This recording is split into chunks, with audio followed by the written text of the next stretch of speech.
AES, are once again sending shockwaves. These nations, led by fearless military leaders like Captain Ibrahim Traoré, are not just talking about freedom. They are seizing it with both hands, breaking the chains of neo-colonial bondage that have held us down for far too long.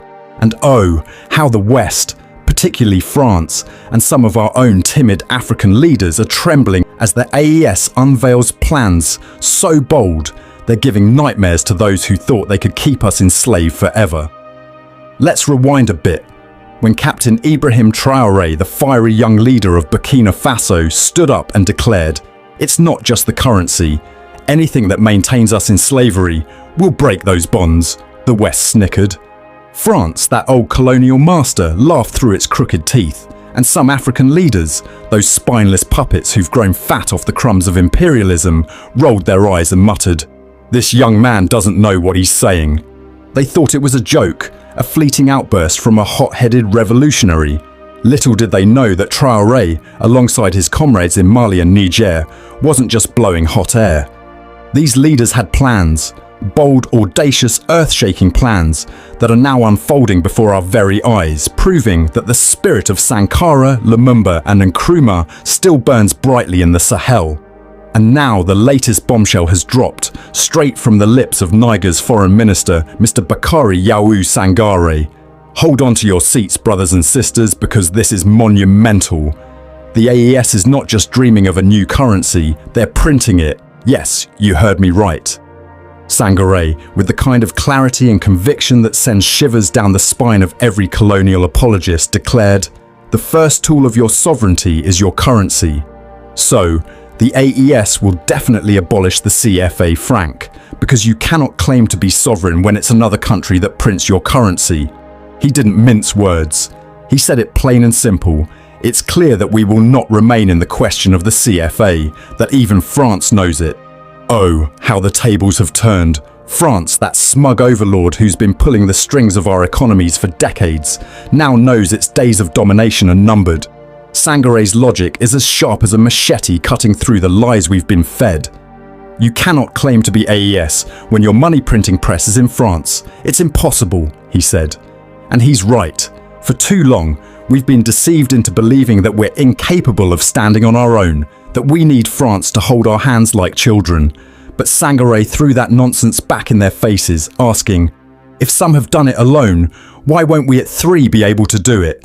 That's the spirit of Pan-African unity, my people. Three nations standing shoulder to shoulder, ready to defy the odds and reclaim what's rightfully ours. We know our sovereignty starts by printing our own money, and we will do it, he affirmed. This isn't a maybe or a someday. It's a promise, a battle cry, a declaration of war against the shackles of the CFA franc. Now, let's talk about why this move is so urgent, so necessary. Sangaré didn't shy away from exposing the treachery of the Central Bank of West African States, BCEAO, and the West African Economic and Monetary Union, UEMOA. He revealed how these so-called regional institutions, which we've been told are ours, are nothing but extensions of the Bank of France. They have frozen money that belonged to the Nigerian state for 8 months, all because France gave them the orders to do it, he said. 8 months. Imagine that. Hard-working Nigerians, ordinary people like you and me, unable to access their own money in the banks because France snapped its fingers and said, "Starve them."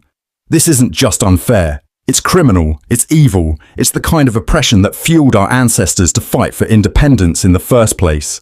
Sangaré painted a vivid picture of the suffering caused by this financial strangulation.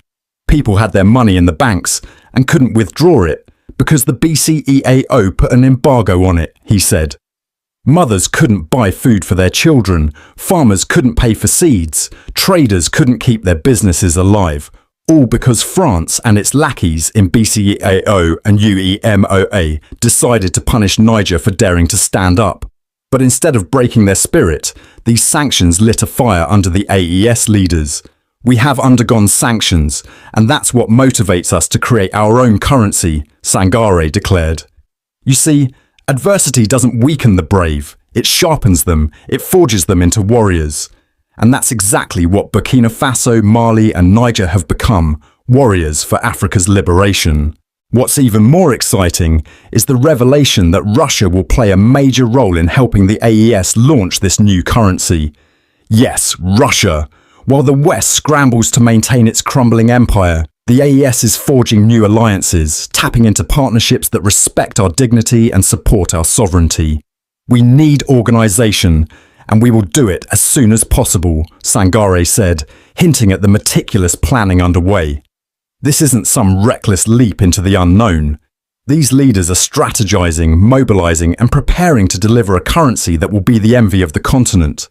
And when it happens, mark my words, it'll be a seismic shift that reverberates from the Sahel to the Cape, from Dakar to Mogadishu. But here's the kicker. Sangare reminded us that creating a new currency isn't even the hardest thing they've done.